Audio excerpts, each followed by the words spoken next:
this video, we will demonstrate how to model with workers who do their jobs at a workplace which is attached to a station. We will start by creating a production line. Therefore, we insert a source, 4 stations, and a drain.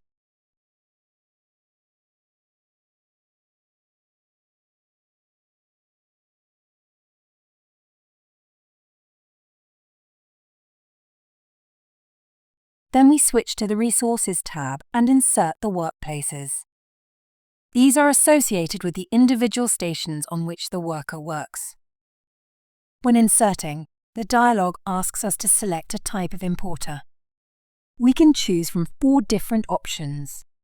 Processing importer is for tasks where the worker processes the parts on the station. Setup importer is used when the worker should set up the station before the station starts processing parts. Failure importer is used when the worker should repair a failure at the station. Transport importer is used when the worker should transport parts.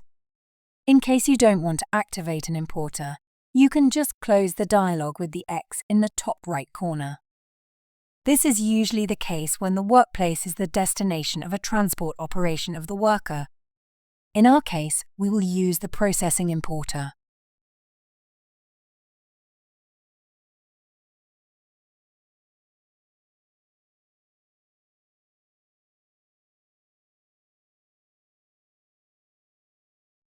Then we insert a worker pool, from which workers walk to the workplaces and where they stay when they are not working. Then we insert the broker, which assigns the services which the station requests and which the worker executes. If we start the simulation now, we will see that the worker works at the stations.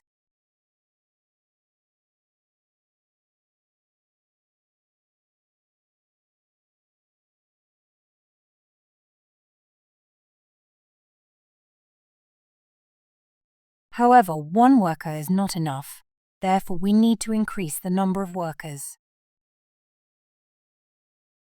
Open the dialog of the worker pool and cut the inheritance of the creation table, and then open it.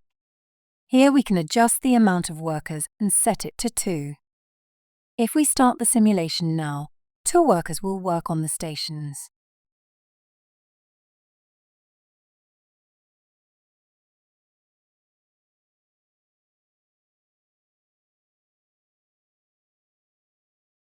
In the next step, we will adjust the model such that 1 worker works on the 1st and 2nd station, and the other worker works on the 3rd and 4th station. To achieve this, we must define services for the worker and services which are requested by the station. To do so, double-click the station and select the tab importer. Then we cut the inheritance for the services and open it afterwards. By default, the service processing is requested with the amount of 1. If this service is not available, the part will not be processed. Enter Job 1 instead of processing and click OK. Repeat this for the 2nd station.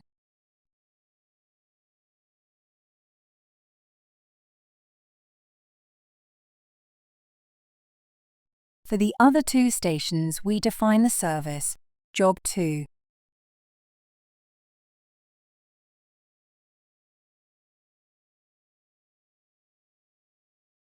Now we need 2 workers who can do Job 1 and Job 2. Double-click the worker pool to open its dialog and open the creation table. We change the amount of the first worker to 1 and assign Job 1 as additional service. Then we press return. Now we drag and drop another worker to our table. Enter the amount of 1 and assign Job 2 as additional service.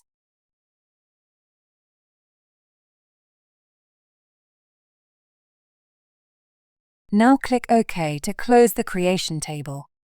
If we start the simulation now, you will see that worker 1 will stay at the 1st and 2nd station, and worker 2 at the 3rd and 4th station.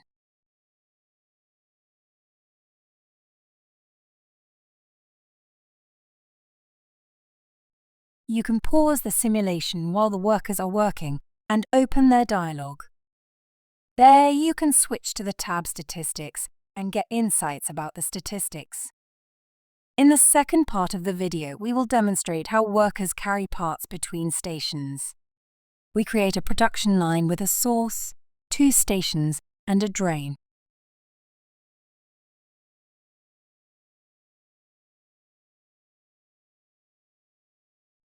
Then we click on Resources and insert the objects which the workers require to do their job, namely a worker pool, a broker, and the workplaces. We want the workers to go to the first station, take the part, and carry it to the second station. Therefore, when inserting the first workplace, we select Transport Importer, and when inserting the second one, we do not activate any importer mode, since we just want the worker to know where to carry the part. Since the stations are connected via connectors, we do not need to determine the destination of the MU. If you are modeling without connectors, you can set the MU target in the dialog of the station. To do so, open the dialog of the first station and switch to the tab importer. Here, you'll notice under the Processing sub-tab that the Processing Importer is not activated. This is because we selected the Transport Importer. So, if you switch to the sub-tab Transport, you will see that it is active. Here we could select the station as the MU target now. We could also select the workplace at the station. However, this should be preferred if you have multiple workplaces at the station that perform different tasks, and the worker can deliver the part only to a specific workplace. Keep in mind that you only can select stations if they have a workplace attached to it. If we now start the model, the worker will be carrying the part from the first station to the second one.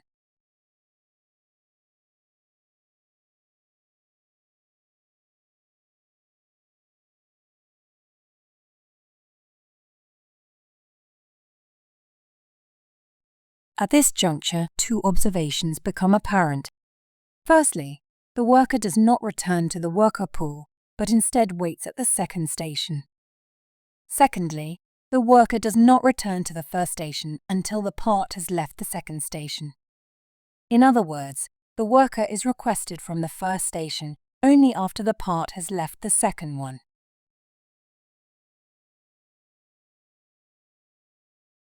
The reason that the worker does not return to the worker pool after dropping the part at the second station is that at the dialog of the workplace, we can see that the checkbox worker stays here after completing the job is checked.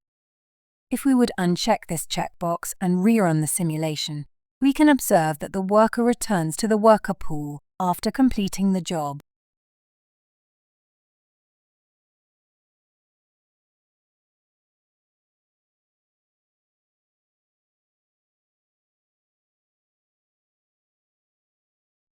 So depending on your needs, you can model that the worker should return to the worker pool or not.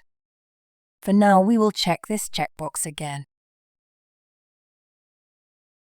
The reason that the worker is only requested after the part has left the second station is that the checkbox Wait for Free target is checked in the dialog of the first station.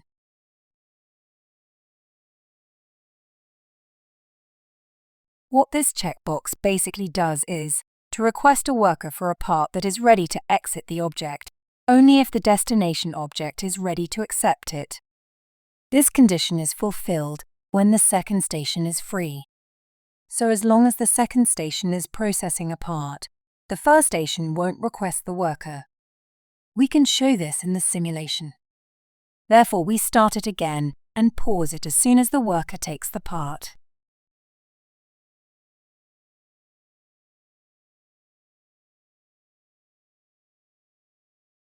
Now we open the dialog of the second station and click on the View tab. Then we click on Contents and Reserved Places. We also could just click on Ctrl and F8. Here we now see that the part is entered and is yellow. The colour denotes that the part is not on the station yet, but has reserved its place. Then we continue the simulation until the worker drops the part at the second station.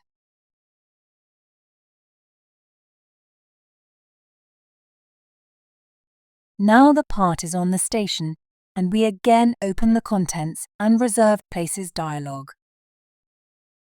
Now we see that the color is gone. This means the part is on the station. The worker will stay now at the station as long as the part is on the station. Only after the part has left the station, the first station will request the worker, and the worker will go back to the first station and repeat the process.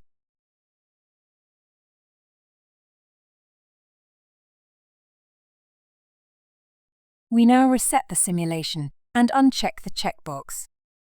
To better illustrate the new behavior, we set the processing time of the second station to 20 seconds.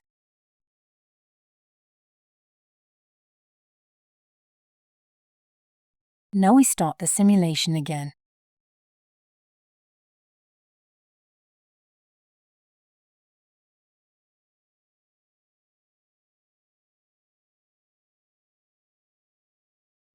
As you can see now, the worker will not wait at the second station until the part has left the station. The worker just waits now for the first station until it finished processing the part and is requested immediately.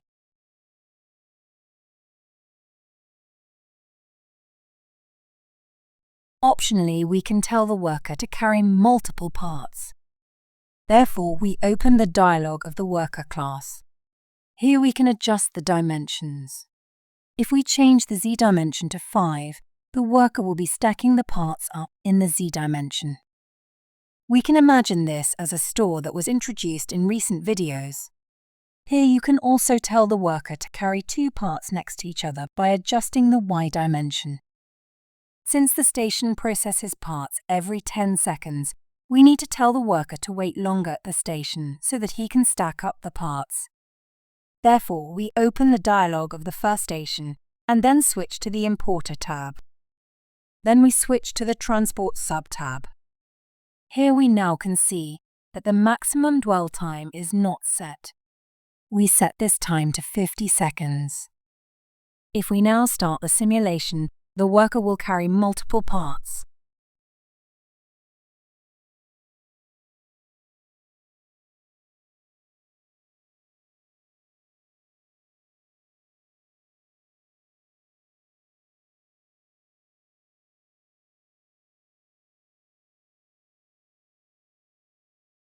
However, keep in mind that the worker can only carry multiple parts if wait for free target is unchecked. If this is not the case, the worker is not requested from the station until the second station is free. Now we switch to a third prepared example.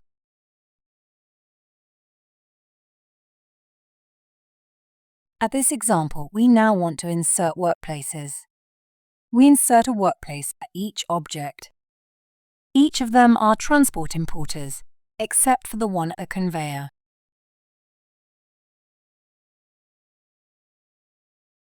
Since the objects are connected via connectors, we do not need to specify the destination for the worker. Now we want to showcase how it might come to a deadlock when wait for free target is unchecked. To do so, we uncheck wait for free target at the source and let the simulation start.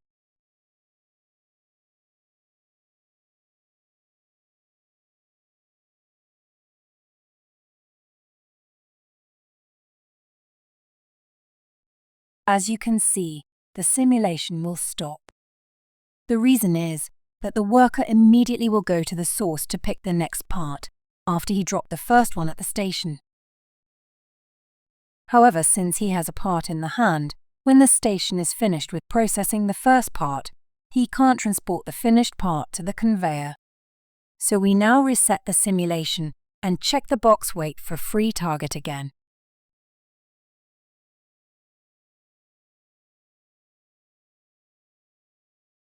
We now open the workplace at the conveyor. Here we can see that automatically the entrance checkbox was checked. This means that the workplace is attached to the entrance of the conveyor. When we now start the simulation, we will see that the worker will bring the part to the workplace.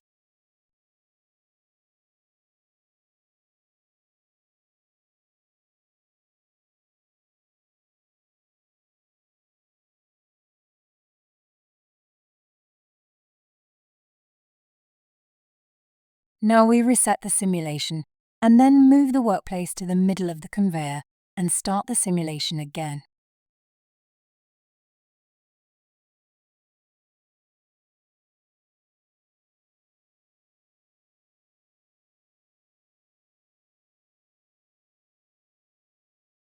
As you can see, the worker walks to the workplace. However, the part is moved to the beginning of the conveyor. If we want to move the part at the level of the workplace, we need to program a control. So we open the workplace and switch to the Controls tab. Here we then create a new entrance control. At this entrance control, we can access the worker through the anonymous identifier at.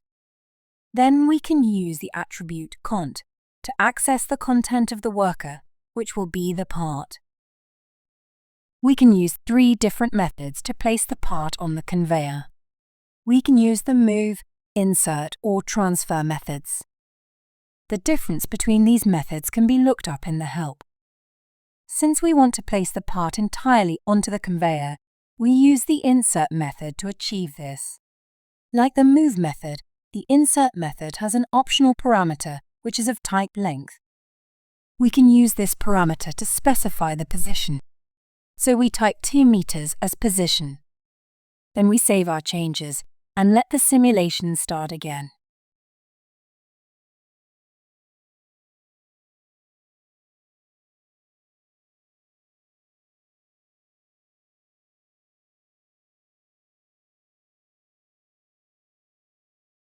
As you can see, the part will be moved to the position we specified.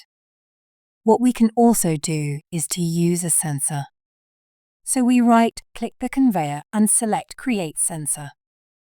If we know the exact position, we can specify it now. Or we simply click OK and then select the sensor. Then we can simply use the arrow keys to adjust the position. After finalizing the position, we switch to the control. We can leave the first parameter as it is, since we want to still move the part to the conveyor. For the second parameter, we want to use the position of the sensor. However, until now, we do not know how to access the sensor. So we open the dialog of the conveyor, switch to the Controls tab, and click on Sensors. Then we click on the first sensor again. In the dialog, we now use the question mark and click on the text box. Here we now see the SimTalk reference to access the position of the sensor.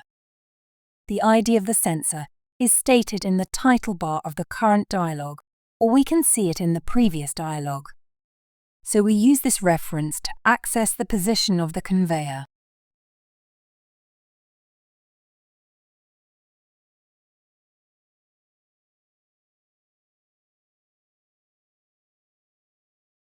Then we save our changes and run the simulation again.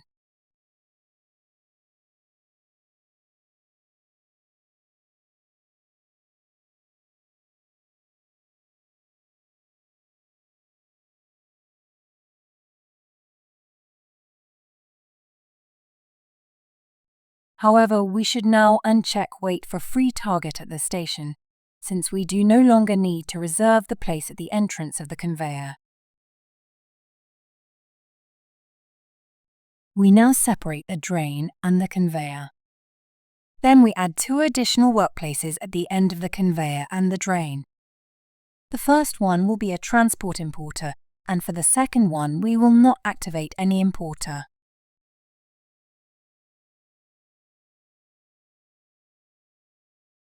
Then we open the dialog of the first one. Here we can now see that the Exit checkbox is set. So Plant Simulation automatically determines if the workplace at the conveyor is to pick the part or place it. Now we start the simulation.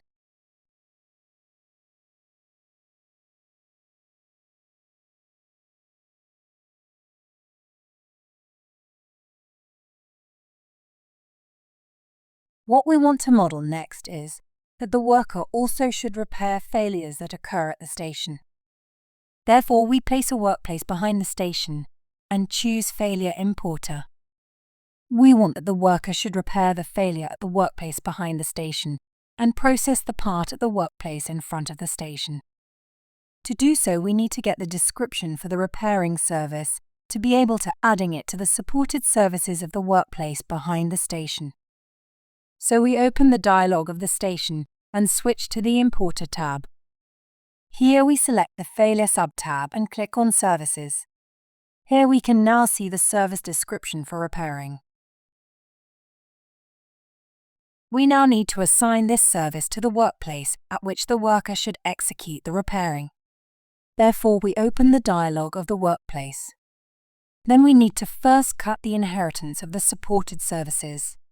Now we can open them and enter the service description.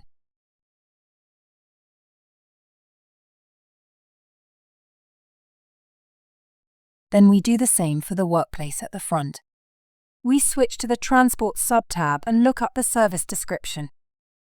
Then we open the dialog of the workplace and enter it into the supported services.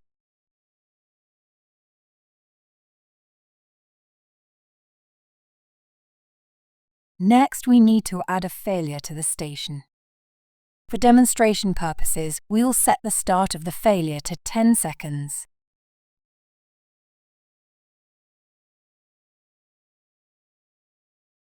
Now we are ready to start the simulation. As you can see, the worker transports the parts between the objects and also repairs the station when a failure occurs.